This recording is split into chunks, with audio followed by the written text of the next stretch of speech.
Joining me now is a Solent thriller writer whose fans compare him to the likes of Ian Rankin. In his past life, Richard Frankland was a construction engineer working across Africa and the Far East. But he's currently writing the fourth book in a thriller series about SIS recruit Ian Vaughn, in which the hero sets off from Gosport on HMS Illustrious for a spy adventure set in Madeira. Thank you so much for coming in, Richard. So just tell me, first of all, how you got into writing, because it's a bit of a peculiar story. It was rather strange. I had a job where I was flying around Europe quite a bit and spent many hours or days waiting for aircraft at Heathrow. And one particular day, there were two people coming through against the flow of normal passenger movement, and they looked really terrible, the pair of them. They were frightening, and people were moving well out of their way to avoid them. Gosh.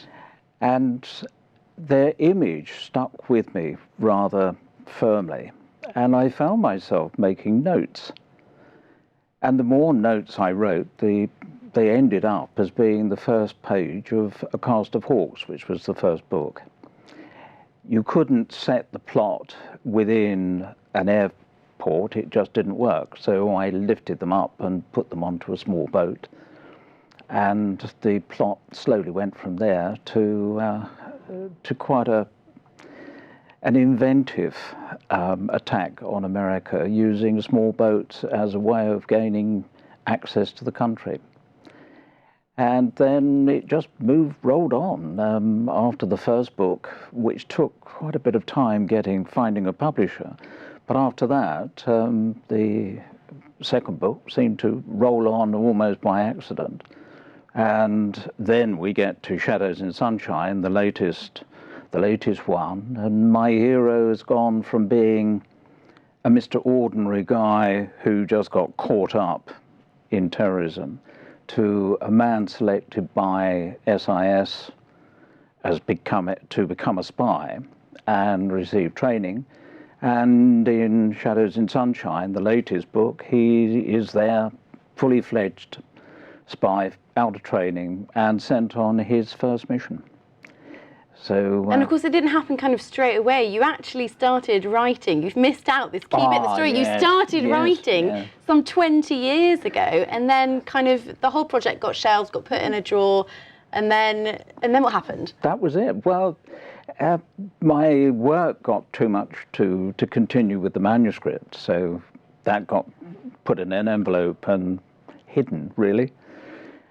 And then a change of career came along. And we moved from where we were in southeast London down to Fareham.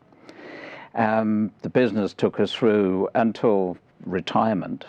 And then, purely by chance, one evening, I said to a host over dinner, well, I started a novel.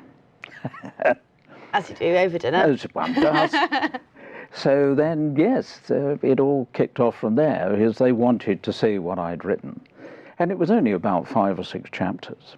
And I took it round to them and said, there it is, when you've read it, bin it.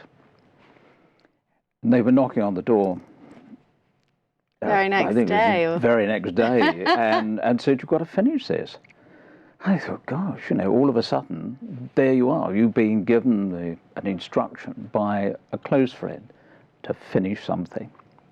So 110,000 words later, there is the first manuscript. And tell us a bit about Ian Vaughn. What is he? I mean, you kind of describe him as a family guy, but not all goes well in his family. Tell us a bit about him and how you came up with him as a protagonist. Well, I decided that I didn't want my hero to start off as a hero. I wanted him just to start off as a normal family guy, married, 2 children, and with a keen interest in sailing. And there was a little bit of wanting to do an Erskine Childers Riddle of the Sands approach to it. And putting those all together, this chap who was quite an innocent finds within himself certain skills and reactions that slowly develop through the first 2 books for him to reach the attention of SIS and to be brought in. But in the process, sadly, his marriage breaks down because he's involved in danger, and his wife has been totally traumatized by her experience in the first book.